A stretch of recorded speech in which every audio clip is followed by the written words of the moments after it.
Fernando Castillo de la Torre, Alfonso Lamadrid de Pablo.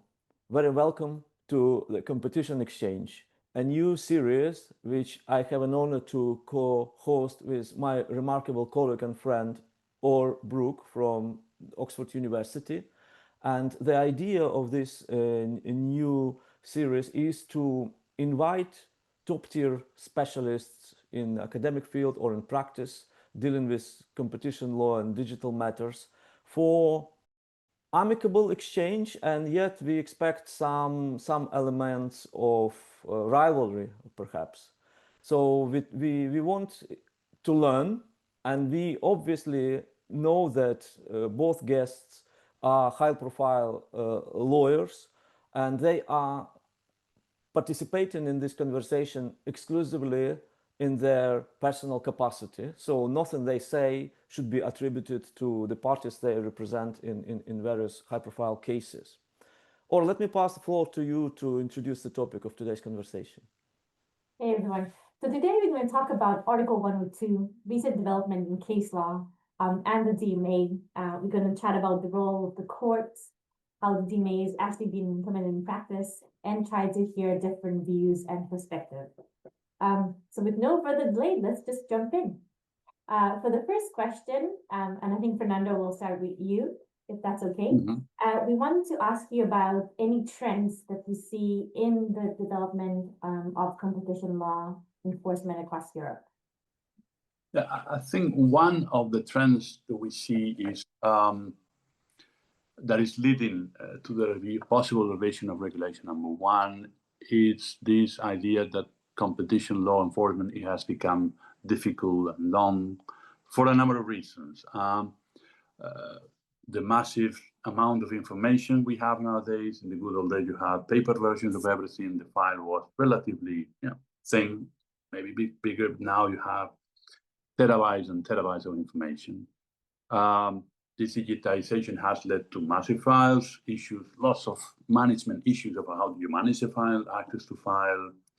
Of course, at the same time, in some cases, and not all of them, but the more economic approach has also led to some complexity in some of the cases. The case law has not helped in all cases. So overall, there is a perception, okay, enforcement of competition law has become cumbersome, lengthy for a variety of reasons, and therefore we have to do something about that. That's a bit at normative level is trying to, it's being captured by this possible revision of regulation number one. I think on procedural level, still we also have an issue that we may, I think it's more the courts which are going to discuss, which is issues of privacy. At the moment, we have a number of cases which in one way or another, the issue of the effectiveness of our measures of inquiry is at stake, whether we had recently this Imagined Medicus opinion about the Portuguese law. We have a few pending cases, preliminary references. We soon have here in the Meta case about request for information. So how to reconcile, because the management of the case at the moment implies lots of information and the requirements of privacy of individuals, and also sometimes the perception that some of the power of inquiry competitions have are not fully constrained by guarantees such as a judicial warrant or an independent authority having a look at that. I think that I can say it's a bit, what I see, it's true, it's a bit more at the institutional procedural level. I think at substantive level, but we will be discussing about that. There is the issue eventually of Article 102, and of course, DMA as the last instrument that tries to cover many of the topics that were previously covered by 102. But I think we'll have time to talk about that a bit later. Yeah, and difficulties you mentioned, do you find them particularly to be for the Commission, also for national enforcers? I think some of these challenges happen, it's true, I mean, normally for the Commission and some national competition authorities as well. The tools vary from country to country. Actually, the Commission has realized now the process of review in regulation number one that we don't have tools that member states have, for example, and the other way around. I think the issue of digitization of the file and the massive amount of information we have to handle. And I think they are common with a number of national competition authorities. I think some of the precisely preliminary references come from questions of the powers of the Portuguese and the Bulgarian competition authorities, for example. So I think they have, if not identical, similar questions. Alfonso, do you agree? I largely agree. So many thanks, first of all, for the kind invitation and for the opportunity to debate Fernando again. I think he's a very good candidate to do this because we do have a competitive and cooperative relationship. So we've been averse to each other in court, but we've also worked together in court, and he's a friend on top of everything, and also the person who gets to pick the players for the Commission's legal service and comp basketball team, where I happen to play for reasons that we will explain some other day. So in terms of trends, I think there are trends at the micro and at the macro level. So if I were speaking to a client, we would probably be talking about, AI and sustainability and non-poach and labor markets. But I think for the purposes of our chat, it's better to take a step back and think about, wider, so more deeper trends that I think we see in competition law, but we see overall in our societies, and I think in the law as a whole. In a way, our discipline is a good or very sensitive guinea pig to understand and assess how social phenomena affect the law and how the law adapts to those. And I think what Fernando described, I think it all boils back to a sense of some sense of anxiety that we need to act, and we need to act now, and we need quick fixes because we need to act, and that sense of urgency, I think it's permeating the whole of the discipline, and that dissatisfaction with the status quo and that feeling that we need to change things, I think it's affecting the discipline in deep ways. So I think it's probably tried to observe that antitrust is becoming more political and more open to wider societal concerns, for better or for worse. But it is more ideological, I guess, less technocratic in a way. And I do feel that some of the consensus that I felt existed internationally many years ago is not there anymore. Perhaps it was never there, but when you go back to interrogate the fundamentals of the discipline, you discover that maybe some things were not as established as we thought they were. But I think what Fernando described is also what I see. I think, first of all, I see a trend, when he says it feels hard to run cases, my answer would be, well, it should. It feels hard for a reason, I think, but there is a trend towards simplification and I think relaxation of burdens and standards of proof. I think there's a trend towards more administrative discretion, precisely because of that feeling that this is all very complex and case-by-case analysis are complex. And I can see that they can be frustrating for authorities because what authorities do is a very complex job. I think it's much easier for me to be a lawyer, to play my role, because I know what I have to defend. But an authority or a judge, they need to get it right. And it is complex and it is frustrating. And again, it feels hard, but it should. I think that also leads to the greater emphasis in ex-ante regulation. That's the second trend I see. Again, this is something we very clearly see in competition law, the move towards ex-ante regulation, particularly in digital. But I think that's a larger trend that you see in the law as a whole. We're moving towards from ex post enforcement to ex-ante compliance obligations.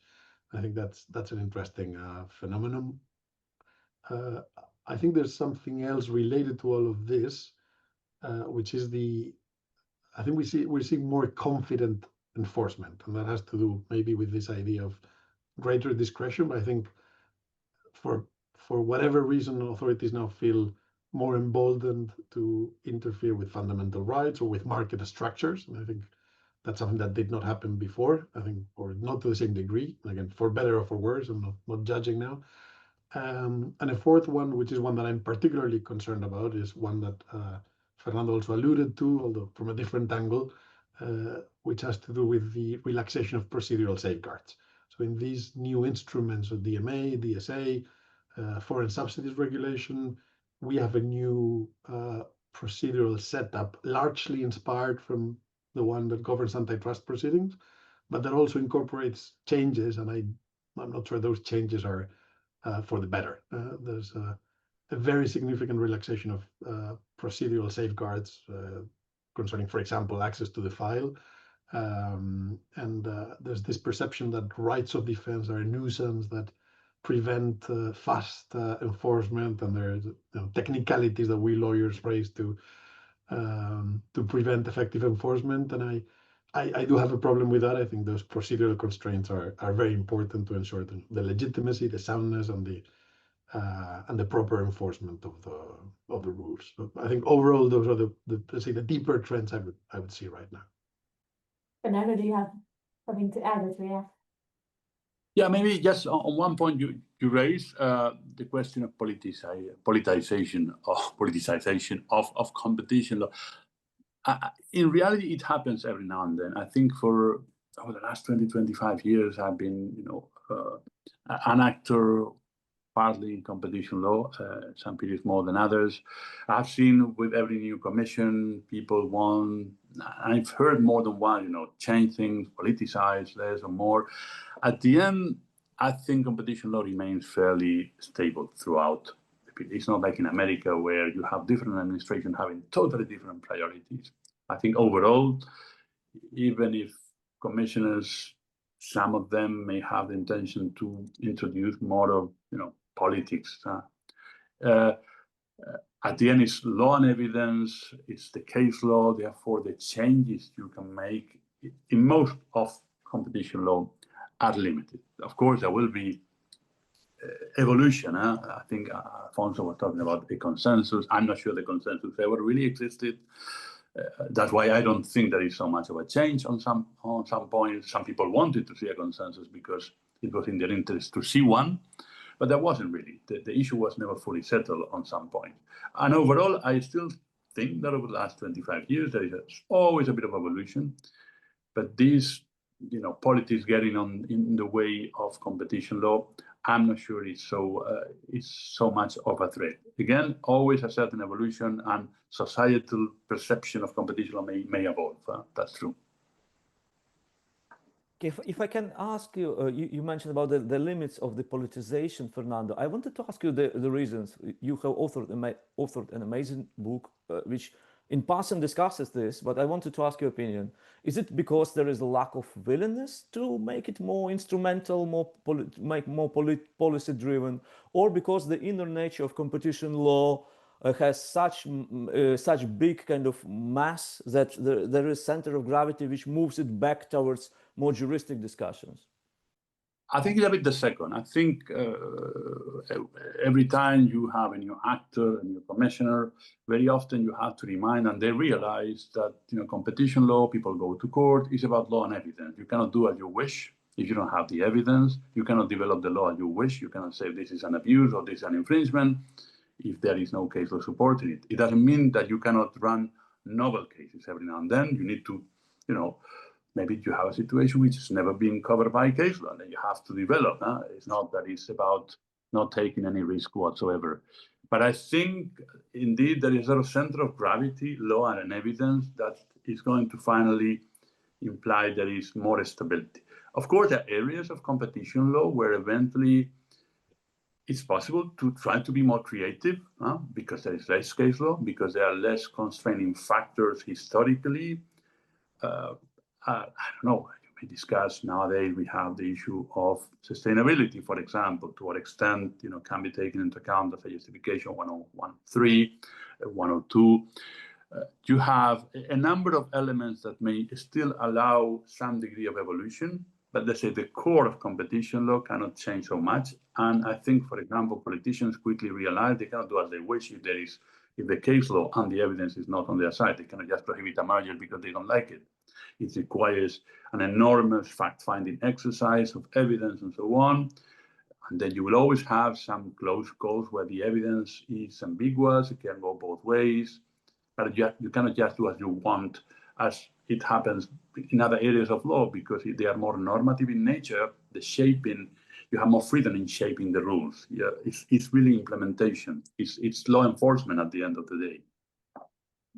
I think this leads us maybe to the next question. So Fernando, in a recent article, the dwelling law in Article 102, you describe it's a beautiful quote, Article 102 as a work in progress despite the decades of enforcement. Do you find that to be the main reason? So the courts is not living up to their role as the defender of Article 102 in particular? Yeah, I have been always very surprised after 60, 70 years of enforcement of EU competition. There is so much disagreement about the basic provision of the treaty. So why is that so? Personally, I think this disagreement results, at least to a large extent, from a very interesting debate. Of course, companies don't want, big companies don't want 102 to be widely understood. The Commission, goes in different directions historically. The courts have gone in different directions historically.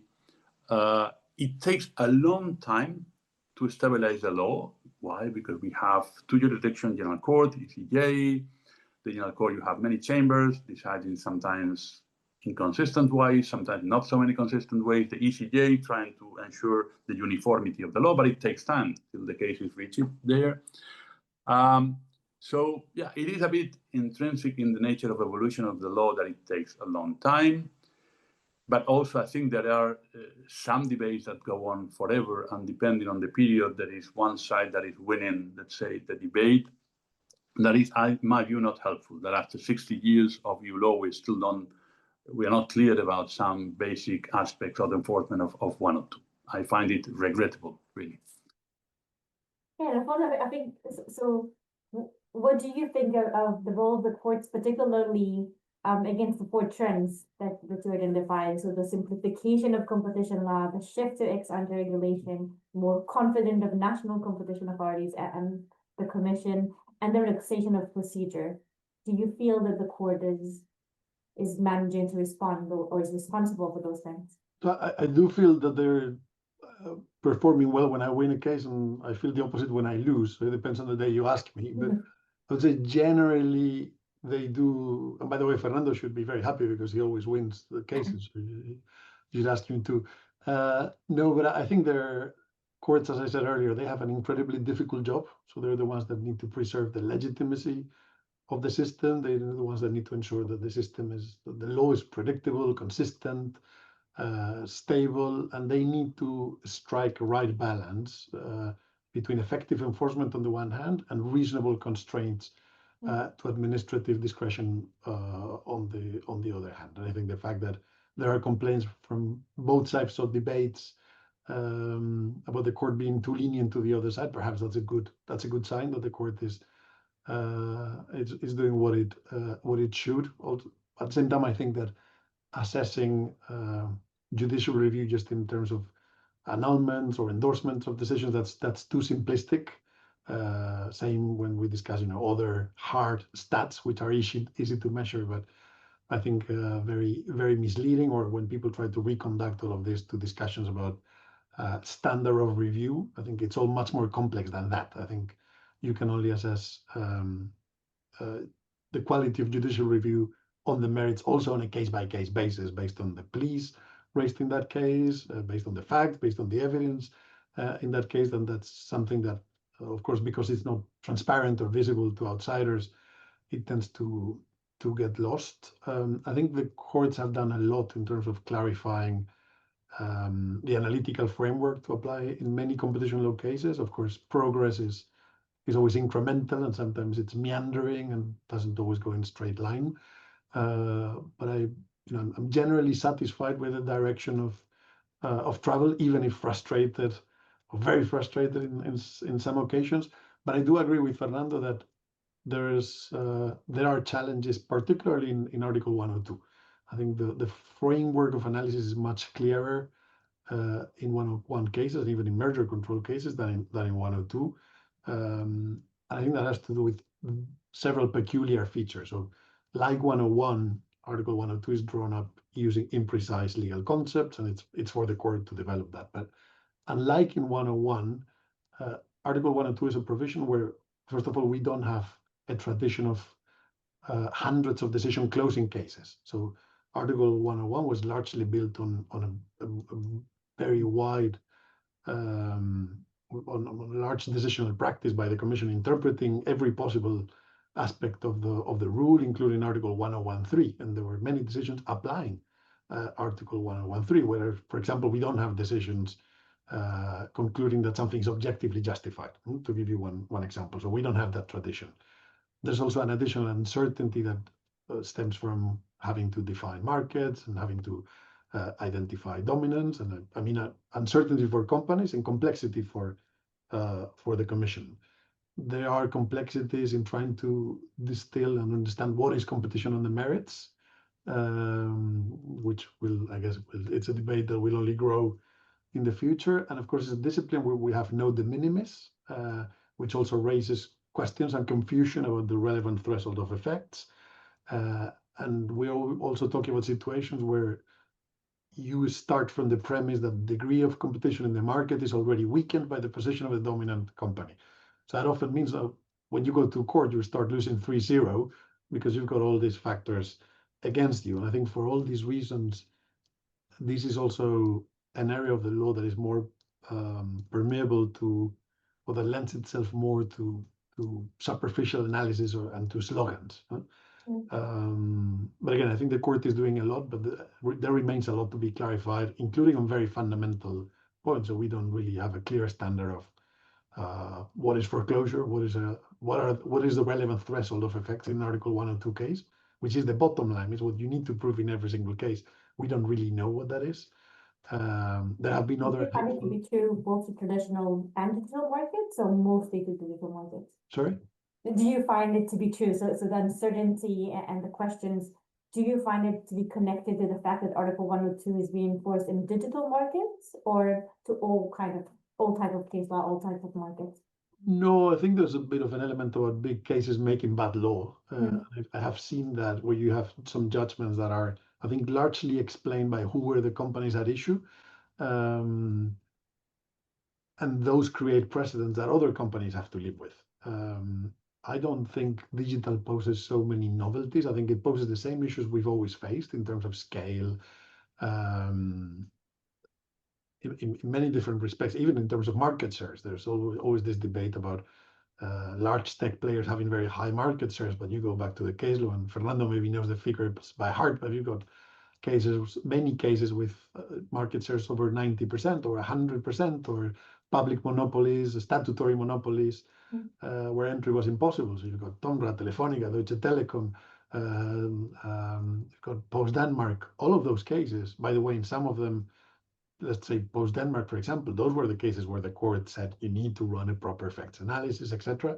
And those were cases concerning market shares of perhaps 100%, where barriers to entry were even higher, scale was even more important, etc. So no, I don't think it has only to do with digital, but I think digital has exacerbated some of these issues, and explain again precedents that other people will need to live with now. Fernando, I see you want to jump in. Yeah, no, quickly, I think it's about a comment Alfonso made a bit earlier about, running a case has to be hard.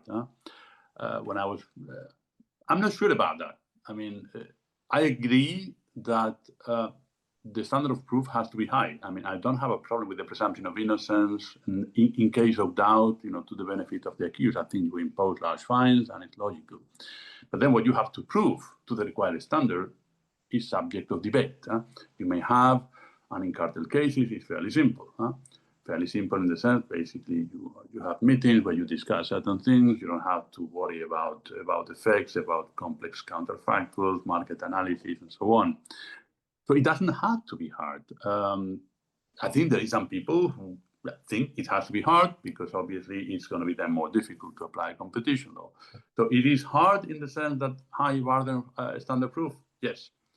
But then what you have to prove, it doesn't have to be really hard. And there is no normative or principle reason why it has to be hard. This is just, of course, because the harder it is, of course, companies will feel more comfortable because they will feel that they can get away with it more easily if the whole thing is really hard. But as I said, I don't think hard understood as having a high standard proof has nothing to do with Hard meaning that the subject of the proof has to be really complex somehow. No, it doesn't have to be complex. Maybe you decide by law or by case law that, putting a simple example, exclusivity is forbidden. That's it. It's a simple rule that makes sense in most of the cases because the exceptions when it's a problem remain exception. You can decide normatively that that's it. And then you can free resources to many other cases and to fight other cases. So it doesn't have to be hard necessarily. No, I think there are cases and cases. So some cases, of course, what you need to prove is much easier. And I know what Fernando means. I also act for complainants in some cases, and I can see it from both sides. But my point is that I think in a properly functioning system, administrative authorities should perceive that judicial review is demanding, and that necessarily means that sometimes it will be uncomfortable, and that's why they should do the best to meet those standards. Again, in some cases, maybe that requires little effort. But in others, it may require greater effort, particularly if you are being more ambitious in the intervention you're pursuing. And I think as a result of that, also in a properly functioning system, because authorities make that effort, annulments should be the exception. And perhaps this could well be a reason why there have been very few annulments in the past. Maybe it was because the Commission ran those cases very well. I don't want to discuss individual cases. I don't think that's so few annulments. All of them, but it could be, and that's how things should be in a properly functioning system. I think it's fine that it feels hard, and I'm sure we can get to discuss that in more detail later. No, yeah, something to recall. Yeah. I mean, I dispute that there have been few exceptions here, taking into account that over the last 5-6 years there have been 4 annulments in 1 or 2 cases. Severe, Qualcomm exclusivity, Page, and Google AdSense, plus 1/3 that you always remind me, 1/3 or 1/4, depending on how you say it, in Google Android. So, of course, there are appeals in the majority of cases. We'll see what happens. In some cases, it has happened already, like in Servier, where the ECJ found, I don't know how many, 10, 15, 18 different errors of law in the judgment of the General Court. So the system functions, if you want, in the sense that ECJ will maintain some degree of uniformity and orthodoxy, let's say, interpretation of the law.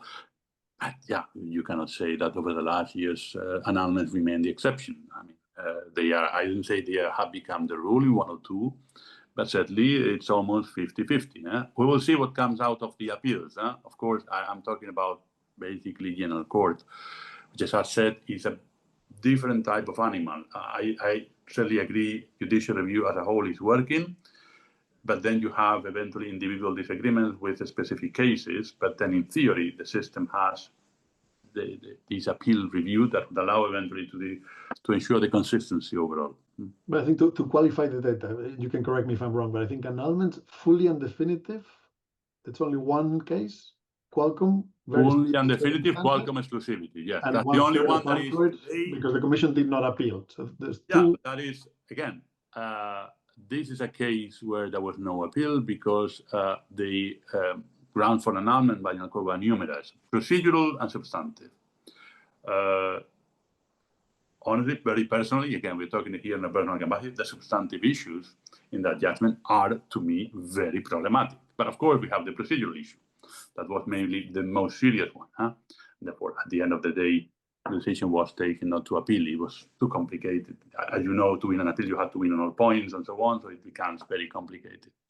But it's not an uncontroversial judgment on the substance side, because it introduces some type of something Alfonso would love, a counterfactual analysis of what would happen if I don't pay lots of money to Apple, that I'm not sure is right. But anyway, that's something to discuss later or another day.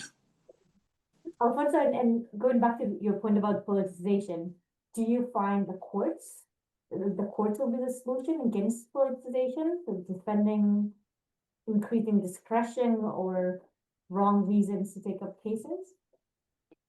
I don't think the courts play politics. Or defend against politics. So sometimes I think the courts have paid increasingly attention to issues concerning the rule of law, and you can see that in Speed Pro. There are several cases where they've had political considerations in mind and in a good sense, preserving the rule of law.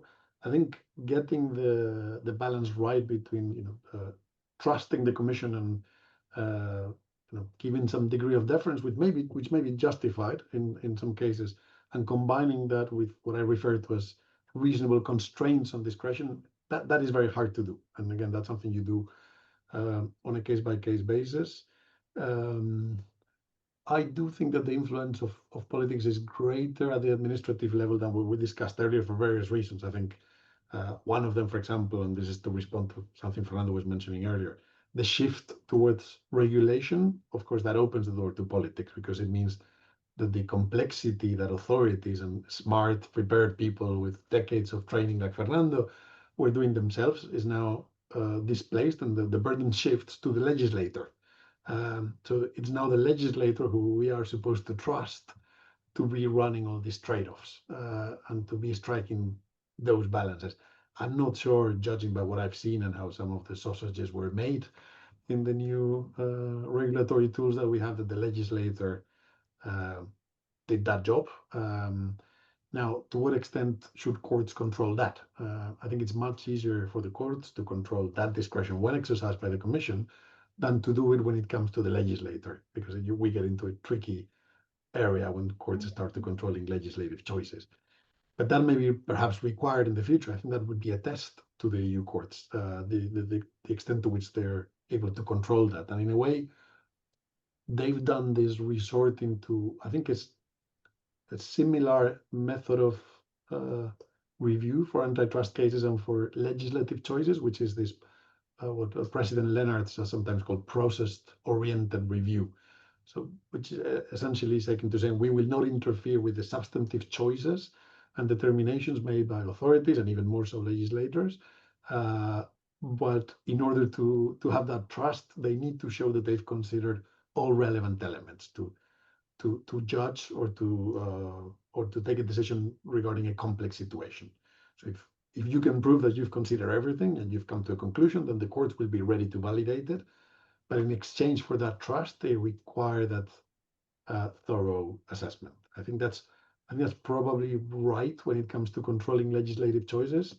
I think when it comes to antitrust, it is helpful, but that should not be all. I think it's thorough judicial review, while welcome, should not be it. I think when it comes to antitrust, the primary role of the courts is not just to ascertain that all facts have been accounted for and all bases are covered, but it's to interpret the law, and it's to ensure that there are no errors of law.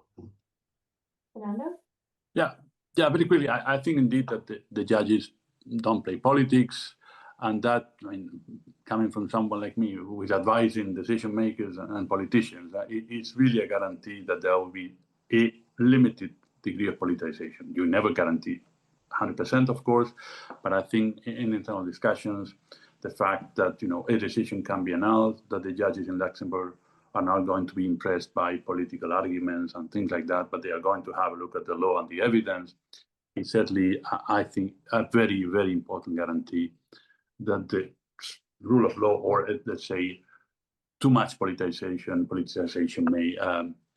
may come into the picture in the enforcement of competition. Still, of course, there are some issues, as Alfonso was saying, about the move to regulation, where eventually when one or two doesn't reach, you may want to change. One example, which is debated nowadays, also in recent hearings, about, for example, interoperability that eventually may come with a remuneration, and 6.7 of the MA says this is for free eventually. You can argue why, maybe it's only for gatekeepers and so on. This is a policy choice where eventually the institution realize, okay, competition law doesn't go far enough, I have to do more. I usually call it politicization. I think it's a legitimate choice of means. Competition law is competition law, and historically you may reach a situation where you may have problems you cannot solve through competition law, and you resort to regulation. Regulation is not politics, it's just a legitimate way to exercise power. Then, of course, you may disagree with the outcome. And there is judicial review, and it's true that judicial review of that type of choices, when taken by the legislator, is more limited. Everyone would agree with that. We're not talking about implementation of the law anymore, law enforcement, law and evidence. There, the degree of freedom of the legislature is wider. let me just pause here for a second and ask all three of you. You know that from traditional canonical EU law, historically, the role of court was kind of political in shaping, I don't know, direct effect or primacy of EU law, this kind of postulates which became the DNA of EU law as such. Do you think it was just at the beginning of shaping EU law, where there were so much flexibility and so much willingness of the member states to create this sui generis supranational entity, and we hardly see it in competition law? Or it is, or maybe you are just too delicate and you just don't want to offend anybody with projecting some political DNA in judicial power. If I may, maybe Alfonso, go first. That's okay. I think there is still a bit of that today in terms of effectiveness of EU law, and I'll put an example, which is damages.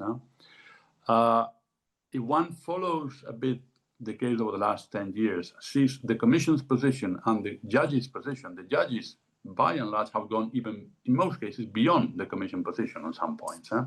There was a case about enforcement, a Stichting case about air transport, where the Commission position was that it was not possible to get damages before it was possible for the administrative authority, i.e. the Commission, to enforce the law. In air transport is a very specific area where enforcement of competition law to air transport in third countries came very, very late.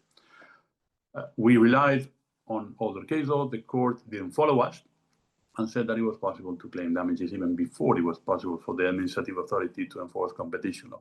There are 2 or 3 other cases where the interpretation of the damages directive has gone a bit beyond what we propose ourselves. So I think, of course, at a different scale, we're not talking about the fundamentals of EU law, banking and laws, and so on, and cimental. But I think the ECJ, at least, let's say the higher jurisdiction, is still very, very careful to design EU law in ways to render it more effective. And I think that is one of these areas where, when I have been discussing about the influence of the Commission on the case law more generally in competition law, the judges have gone a bit beyond. I don't call it political, but certainly it reflects a certain vision of EU law being enforced relatively easily at national level, which, as I said, it goes a bit, it's familiar in the sense that it's a long tradition of ensuring the effectiveness of the enforcement of EU law at national level in all areas of EU law. Thank you. Thank you very much. Alfonso and Or, please reflect your opinion, but obviously we prepare to co-host rather than discuss. Sure. Or do you want to go first? Yeah, I think the courts cannot be apolitical. I don't mean political, in the popular term, in the sense of helping one member state over the other, but more in the economic terms. So being political is taking decisions about the preferences of how we're going to see Europe, how I think I'm thinking of the case law about Article 101 about rejection of complaints, for example, and the division of competence between the Commission and the member states in that regard. This in itself is political, and especially because the Commission and the national competition authorities are supposed to be independent and apolitical as much as possible. The court will need to take those kind of decisions. The approach about consumer welfare, I think, is another example. So for me, it will always be political. And the question about defending politics and defending national politics, I think this is where it becomes more interesting and more controversial. I think it's inevitable indeed that there will be always politics, but with a capital P. I think in terms of how you govern and implement the values that structure a society. That's of course the role of the courts, and you need some guidance to interpret that. And there are political values enshrined in the treaties. Article 2 is full of political values. The EU is a political construction that's based on the law, and that's been largely built by the Court of Justice. That is undeniable. I think my point about politics is a bit different, which is about, it also has to do with stability. It has to be with approaching, with regulating markets in an objective, technical matter. Of course, there will always be judgment calls based on your ideological approaches, but I think the courts have contained that. And you see the pendulum, Fernando was saying this is different from the US. It's true that the pendulum was swinging more widely in the US and other jurisdictions. But I think in antitrust, we eventually reached the level of consensus that sort of limited the movement of that pendulum. I'm not sure. I think it's maybe accelerating again, and maybe too strong forces on either side these days. But I think the courts have largely avoided that. That is, I also think there are exceptions. I think the Court of Justice, for example, is a much more political, I feel, court than the General Court. I do have that sense, and it may have to do with the way in which judges are selected, and that may be a good thing for most of EU law, or not. I'm not judging. I think for competition law that should not matter. I think we should.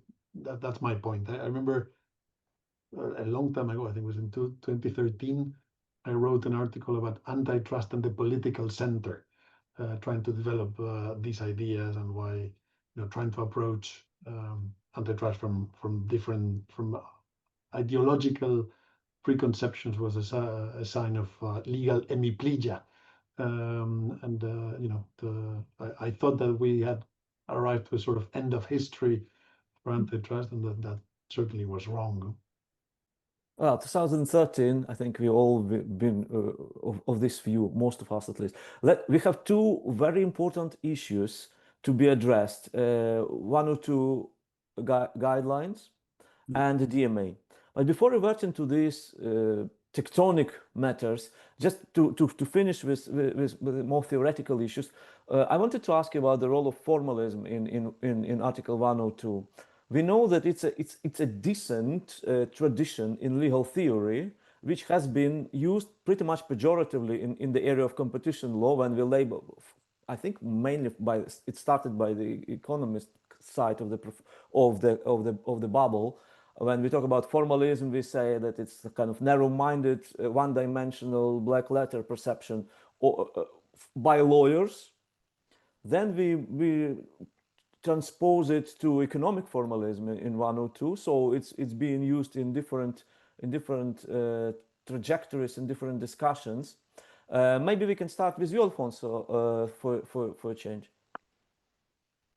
So the question is about formalism in 102. Formalism in 102, and also the role of experts, economic experts, factual experts, how important their evidence become in the process of adjudication. So there's been a lot of talk about the pros and cons of the effects-based approach. I think that was may have been triggered by experts, but certainly was something welcome and incorporated by the Commission in the guidance paper in 2009, which, by the way, many years later we have discovered now that it's binding on the Commission in the recent Qualcomm predatory pricing case. But I think we've lived under several standards for Article 102, because we had the standard, the pre-guidance paper standard, which you could call more formalistic. We had the guidance paper standard. We had the post-guidance paper actual enforcement, which did not always correspond to the guidance paper. We had the clarifications from the case law, and now we have the amendments to the guidance paper. So there are many different standards with several degrees of nuance on different notions and tests. And I think the formalism or effects-based labels are, again, a bit too superficial. I think the idea that you can only prohibit conduct that is liable to restrict competition, I think it's a common sense proposition. In some cases that will be easy to prove. In other cases it will be less easy to prove.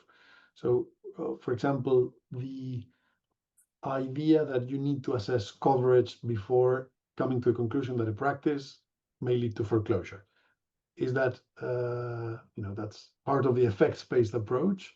Is that legal formalism, the fact that you need to cover that base, the fact that you need to examine that?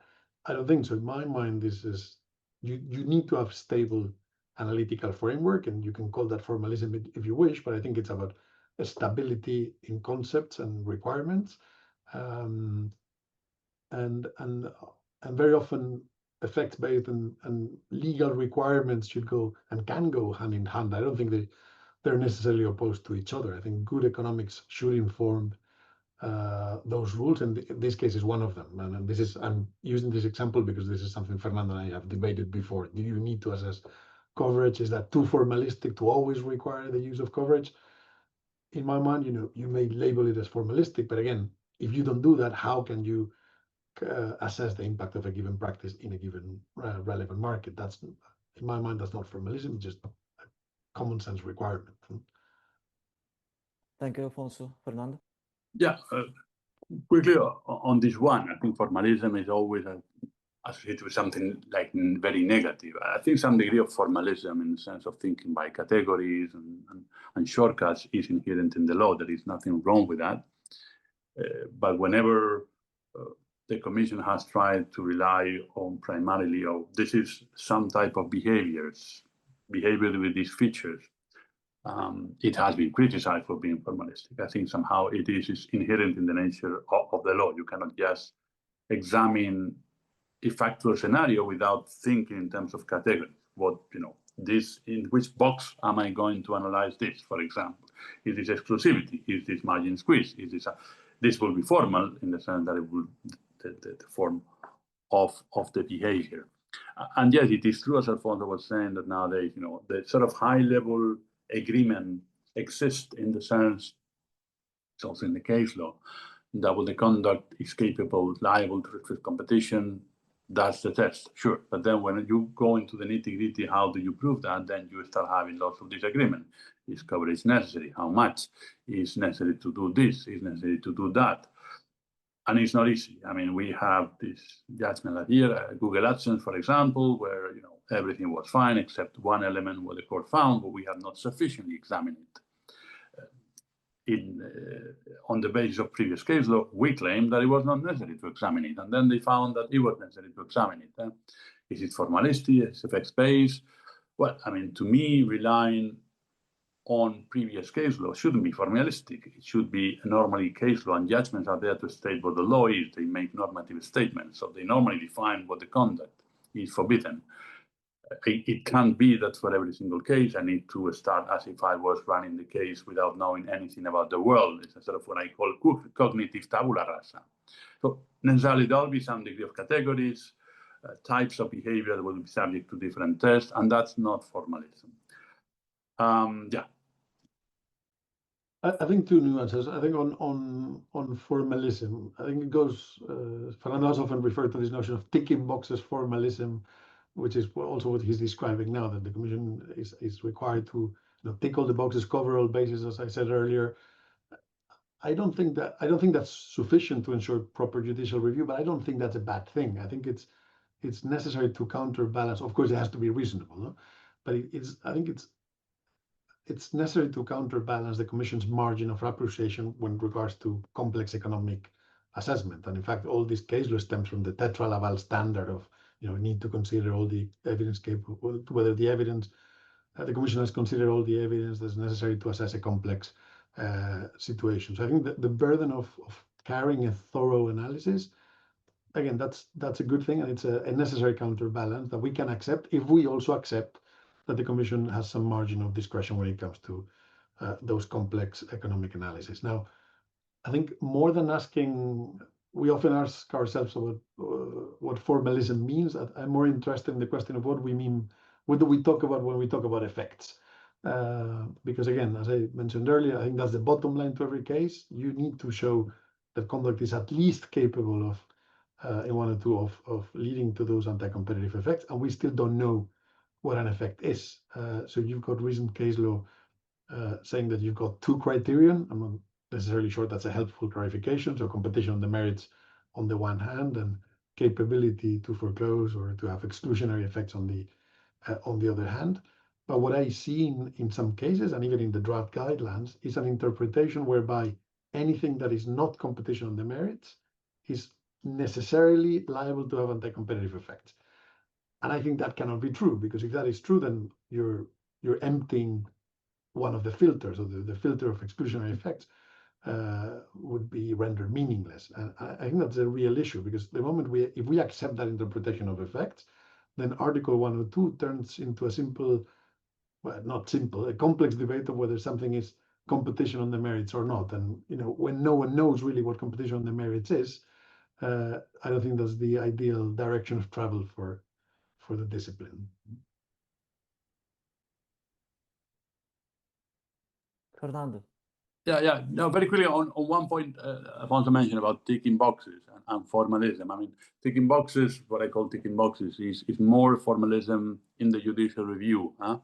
It's about, I have seen, there are judgments of different types. There have been some judgments where basically there's a long list of things that the judge, according to the Tetra case law, has to verify, and they have a shopping list which is long, and then they tick all the boxes. If you don't tick one box, there is an annulment. To me, that's formalism in the sense that ultimately you have to have a look at how strong the case is. It is perfectly possible, and there are several judgments where there may be something that is missing that you have not proved to the required standard, and still overall the case is so strong for the rest that you shouldn't be annulling. Luckily, for the last couple of years, we have several judgments that go in that direction. There was CK Telecoms, where there was indeed a plea. I don't remember which one of the overall assessment, but the court made it clear that the fact of finding some errors cannot be enough to annul. We still have to have a look at how strong the case is overall, on the basis of the things that you have dismissed or the things which were not even contested by the applicant.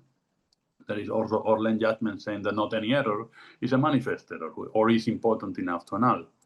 There is ABH also making a similar point about the applicant having to show how the supposed error, has an impact on the outcome, for example. So I think, but again, you see both trends, eventually a more what I call formalistic one, what I call the ticking boxes review, which is a long list without really having an evaluative assessment of why it is important to tick every single box, and eventually you may have a very strong case, even if something has not been proven so strongly. And then another trend that more recently is also trying to say, like, it's not just because in a very complex environment there is something that is not fully proven that you can annul if for the rest the case is sound and has been proven to the required standard. Thank you very much. We have 15 minutes and we have guidelines, DMA, and a surprise. So if we will not manage to cover guidelines within 5 minutes, maybe we will leave DMA for another discussion. But if we will manage, then be it as it is. So on the guidelines, a quick question. Can you reflect the key aspects which, in your view, are the most beneficial for the area and the most problematic? Alfonso. I think the beneficial one is the aspiration to try to have more legal certainty. I think that's a commendable thing. I think it's good that we're trying to do that because, as we've been discussing, there are a lot of unclear issues in Article 102. The case law hasn't offered a solution to all of them. And let's not forget that this is a provision that needs to be applied not only by the European Commission, but also by national courts and by national competition authorities. And for too long, we have lived with different standards that coexisted with each other. And that was an unfortunate situation of legal uncertainty. What I think is problematic, well, there are a few things. So something that is telling. So I think when the Commission launched the initiative this is March 2023, there was a policy brief, and the policy brief explains that there have been recent developments in the case law, and I actually have it here. And it says the consequence of these developments is that the effect, I'm quoting, the effects-based approach promoted by the Commission is clearly reflected in those developments and firmly enshrined in the Union's case law. And then it notes that these heightened substantive legal standards that the Union courts have accorded to it may inadvertently lead to undesired outcomes, so that the bar for intervention could be set at a level that would render enforcement unduly burdensome or even impossible. So the concern in the policy brief was that the case law is making enforcement impossible, and then the solution is, well, let's codify that case law. There's something that doesn't match. So I think what you see in the draft guidelines, some people say it's an attempt to codify a certain interpretation of the case law that's favorable to the Commission. Maybe. I think it's more than that. I think Fernando will surely disagree with this, but I saw this as a sort of litigation tool. To me, this was a document that sort of signaled to the courts how the commission would like the courts to rule on pending cases. And every controversial aspect of the draft guidelines, and again, this is something that perhaps people did not see from the outside, relates to something that is at issue in a pending case, or that was at issue in a pending case. So the debates about the counterfactuals, about how you assess causality, whether the conduct can be part of the causes leading to the effects. Again, the notion, the threshold of effect, the meaning of anti-competitive effect. So many of these questions that have been challenged as controversial are pending before the court. So it's not the commission doesn't really have a say, or it cannot choose to codify its vision. It will have to wait until the courts rule on all of those points. But I did see it as I did recognize, even in the drafting, some of the arguments that the commission was putting forward in court. So I think it's a way of shaping the law indirectly, of telling the court, yeah, this is how we would like to do things in the future. Thank you very much, Fernando. You will not be surprised if I disagree on a few points. I think that the added value of guidelines is we will have in one document a little bit, let's say, a full vision of one or two E's from our perspective. Of course, judgments nowadays only give you a very partial vision. Sometimes they give you a vision that is not always very consistent. We have cases in the case law where you have things which are said in a judgment, just 1 year later, a different thing is said in a different judgment. That's not ideal. Of course, you can say, how are you going to codify the case law? The case law is unclear. Sometimes you have to make a call. The one that you feel, of course, is more important. A grand chamber judgment will have more weight than a judgment of 3 judges in the general court, for example. There are some issues which are pending. About waiting, I mean, if you wait, you will never adopt anything. Why? Because there are always cases which are pending. And then you can, of course, wait until the appeal in Google Android, but then there is the appeal in Beck, there is the appeal, I mean, there are always appeals. So it will never be the case that you can say, okay, let's stop now. There's not going to be any new case law next year, therefore we have to adopt the document now. I understand the interest of those who are big fans of the 2009 guidance paper to maintain the status quo as long as possible. Because Alfonso mentioned in the Qualcomm judgment, the court said that it's binding, but of course, as you can imagine, also this point is debated in some of the appeals that we are waiting. So waiting is not an option. At one point in time, you have to make a call. Of course, it's very clear that any document will reflect our understanding of the law at that point in time. And there is new case law saying something different, you will have to abide by the case law. It goes without saying, but you cannot just wait forever. I hear always this policy brief as it was like the Bible or something like that. A policy brief is a policy brief. The Commission speaks through communication, not policy brief. And you will see possibly the disclaimer in the policy brief, which just expresses the personal opinion. But I think if there is a mention of undesired outcomes, I think what is captured there is the idea that sometimes the judges in Luxembourg don't realize that they harbor unrealistic expectations about competition authorities can do. When they favor very complex standards, maybe the Commission with a lot of effort can comply with it. But in principle, those standards have to be applied in Cyprus, in Malta, in Estonia, and in Portugal, and in Ireland, and everywhere else. And when I talk to national competition authorities, they tell me, look, we just cannot apply this case law. If we open an investigation, we are a small authority, we open an investigation against a really big company who has limitless resources, we just cannot do it. It would be, basically we have to devote all the resources of the authority to one single case, otherwise we cannot do it. That's the part where I think the judges in Luxembourg don't realize that eventually having what appear to be very nice academic standards on the principle they are not workable. And I think it would be very interesting to me that the judges would have actual experience about how to run a case. Obviously, most of them, they don't. Some leading judges only have academic experience on competition law, but they've never done a real competition case in their lives, which is what it is. But it's a fact that sometimes you encounter tests in the case law which appear on its face, in theory, very nice, but they are not workable by any means by competition authorities which are small or medium sized. About the litigation tool, I mean, I'm always surprised. I mean, if what was in the guideline was contrary to what we were saying in litigation, the Commission would be accused of being inconsistent. When you write guidelines that fully correspond to what exactly the Commission is saying in litigation, then we are accused of using the guidelines to win cases. To me, it is the basics that you ensure consistency throughout our pleadings in court and in the guidelines. So it's totally normal, of course, that we are going to say the same thing. If we were saying something different, we would be losing cases, but we also be saying we've been accused of, in court, of, hey, you write one thing here, but a different thing there. So it's entirely normal that the Commission obviously is saying the same thing. People want to read that you want to win cases, but then they say wait. But if you wait, there will be also new cases in the future. So this criticism will go on forever.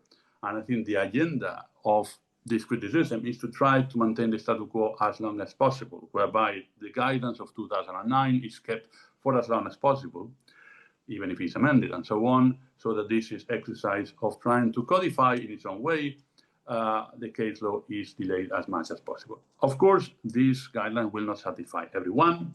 There's been a process of consultation. Lots of people have spoken and everything has been read carefully. There'll be changes, obviously, between the final product and the draft that was published last year. But not everyone will be happy. I mean, you have to count on that.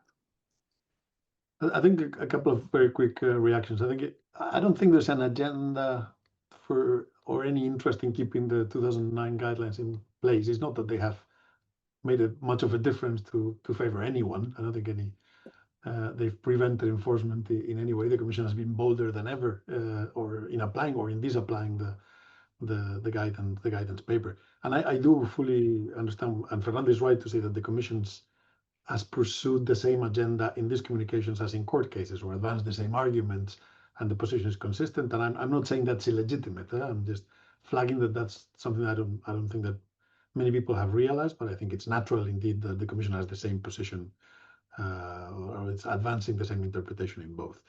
I think my concern with the guidelines, and this goes, we can link this to the debate on the DMA and to something we discussed at the very beginning of this chat, is that this ties to this narrative, as Fernando was saying, that this feeling that it's too hard to run cases, even though the Commission and national authorities have proved to be perfectly able to run cases, and therefore we need to make it easier. So if you read the draft guidelines, there's three categories of conduct. So you've got naked restrictions where you don't need to show effects. Then you've got a very wide category of conduct that is presumed to be anti-competitive, and that includes predatory pricing, margin squeeze, certain forms of tying, conditional rebates, exclusivity agreements. So it's very wide, where you, in principle, according to the draft guidelines, you do not need to show effects. And then there's a third category where the guidelines say it's necessary to demonstrate capability to produce effects. Okay, but then you go to read the guidelines, and basically what they say is that the Commission would only need to show that conduct is capable, whether considered by itself or together with other factors, of potentially increasing the likelihood that rivals, including in some cases less efficient rivals, may find it somewhat more difficult to compete against the dominant undertaking in a market where competition is already diminished by the presence of that operator, even if the added difficulty is de minimis or not appreciable. So my question is, can anyone, and I've asked this to many people before, can anyone cite a single example of competition not on the merits that would fail to meet this test? And I've asked this several times, and the answer I received was, well, we would never exploit all those, we would never connect all the dots. And you need to trust that we will never exploit all these loopholes. I'm not sure that's a satisfactory answer, because that, again, it goes to the idea of trust that we will exercise our discretion in the right way. And again, I'm not sure that's what the guidelines should do. Or I think the role of the courts, and again, I'm saying this is a very difficult job, is to set constraints in a way that they're meaningful, but at the same time do not prevent effective enforcement. I think we all want effective enforcement. Fernando says, I may defend companies involved in these cases, but if there was no effective enforcement, I would need to find another way of making a living, and I'm not good at anything else, so that would be problematic. But jokes aside, I do think you need some reasonable constraints. I don't think there are any constraints at all in the draft guidelines, because the bottom line is completely erased, or that the filter which we should have is rendered meaningless. So that's my main concern with the draft guidelines as they stand. This positive note, we'll move to a new tradition of the competition exchange, where we're going to allow the speakers to pose each other a question to end our talk. Alfonso is also teaching in the College of Europe, and I'm always interested in knowing whether teaching is also helpful in order to litigate, or if there are synergies between litigating and teaching. So that's a very good question. So I think absolutely. I didn't have I never had, many people think I do a lot of academic work, even if I do a bit less than or much less than I used to. But I never had that academic inclination as such. I always liked being a lawyer, and I always liked my profession. And I started teaching because I thought it made me a better lawyer. And I started writing because I thought it made me a better lawyer. So even when I was writing on chilling competition, and when I was teaching, it was in a way it was a bit of a selfish exercise. It was helpful for many other reasons, but it was a way to force me to think and reflect and understand. And I only properly reflect about issues when I am forced to either write about them or teach about them. So forcing myself to be up to date, to truly understand questions, because you get questions from people with very fresh minds and fresh eyes who've never been exposed to something, and they sometimes interrogate you about the fundamentals. Sometimes they can, they want to show that they've studied a lot, and they interrogate you on this very narrow point. So you're always going to be prepared, and so it's something that keeps you on your toes in a way, and again forces you to understand the discipline. I think that's one thing. And then I take even though I said I don't have the academic inclination, maybe because of that reason, I take it very seriously. So I've never liked people who leverage an alleged academic capacity in order to advance clients' interests. I've never done that. I've always refused to write paid for articles or things like this. I take it very seriously, and when I teach at the College of Europe, mainly, I always tell I've already got a few promotions behind me who can attest to this, but I've always said, if you're expecting me to tell you that the Commission always does everything wrong, and that you should have put all these procedural obstacles in front of the Commission, you shouldn't be here, because that's not what I'm going to do. So I try to do what I think is the most important thing for a litigator, or for a lawyer, which is to understand both sides of any situation and of any argument. I think when you teach, you need to do that. So most often I find myself, because often students, I think, react to questions in the way that they would expect me to like them to answer. So I often end up playing devil's advocate or defending the opposite of what I would defend in a case or in real life, because I think that's what you need to do. So for example, every year I have someone from the Commission who comes for a guest session. Also, Fernando, among others, has done it, because I think it's important that they also get that vision from someone else other than me. But I think, again, forcing you to think is one thing. Forcing you to understand the two sides of every argument, that's another thing. I think, yeah, keeping in touch with young people, it's always helpful. Interesting question and answer. Alfonso, are you ready with your question? So Fernando says I've got a lot of admiration personally and professionally for Fernando. So I've two questions. One, both about alternative careers. So one is whether he ever considered private practice and why he may have discarded that or not. And the other one is, if you were a judge, Fernando, what three changes would you change? What three changes would you make, or would you sponsor? In a private practice, I was never, I was for a few months. I passed the competition, so it was never really an issue. Maybe my sort of mind of a permanent official that you typically have in Spain. Maybe my family, we were all fonctionnaires, and somehow that was the mindset I had from the beginning.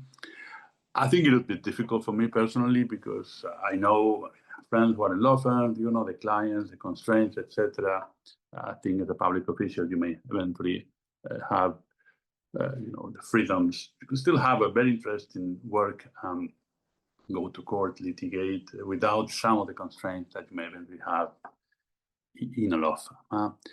About judges, 3 changes I would make. I don't know if I can mention exactly 3. Certainly one issue, I don't know if it's in the hands of the judges, but it's a problem in general in judicial review in practice. In the handling of the cases is confidentiality issues. At the moment, some of the reasons why competition cases take so long in court is confidentiality. Whenever there are interveners, you start discussing confidentiality claim, you have to produce for every single pleading a non-confidential version. It takes, it delays by several months, even a year, every single competition case. At the same time, the added value, most interveners is not so big. They really need to have access to the whole file. And it's also one of the areas where I have had some lack of understanding when I have discussed issues in Luxembourg with judges. The judges think that eventually the Commission couldn't handle it, but we cannot handle it because if there is a confidentiality claim and we dismiss it, the person can challenge that decision and go to court as well. So it's not so easy. We are bound by whatever confidentiality claims have been done. If we decide to dismiss them and tell the court this is not confidential, we have to adopt a formal decision, whereas the judges can decide it without any risk because there is no specific remedy for that. And I think that would really help in competition litigation, generally speaking. Another area where but I think changes. I don't know if it's a change, but certainly we have been discussing about 1 or 2. I understand that in the general court at the moment, each chamber takes its own decisions, but I think there is a bit of lack of uniformity between different chambers. Of course, at the end, the system has the pyramid, and therefore the ECJ can eventually solve inconsistencies that may exist in the case law. But that is a bit of a problem. I have been, of course, then discussing about that. It's not easy to ensure uniformity within the general court, within the different chambers that have different judges, different feelings about competition law. And it is what it is. Theoretically, you can call the Grand Chamber. It has been done in Microsoft as a competition case many years ago. Nowadays, it's done every now and then in some cases outside competition law. But that is something that I think should be done if possible. But I understand maybe it's not possible, and it's something that, yes, the appeal review process will ensure the uniformity. But the thing is, of course, any appeal in competition law takes another 2.5 years, and that's what we were discussing before. Process has been an evolution, taking a long time with trial and errors, and you have judgments which are later on set aside, and therefore you think they were good law, but they're not good law anymore. And at the end, when you have, I have to advise not the client, but the institution, and you don't know well what the case law, the applicable case law is, because you have one judgment say A, another one saying B. It's really hard because you have to make a choice.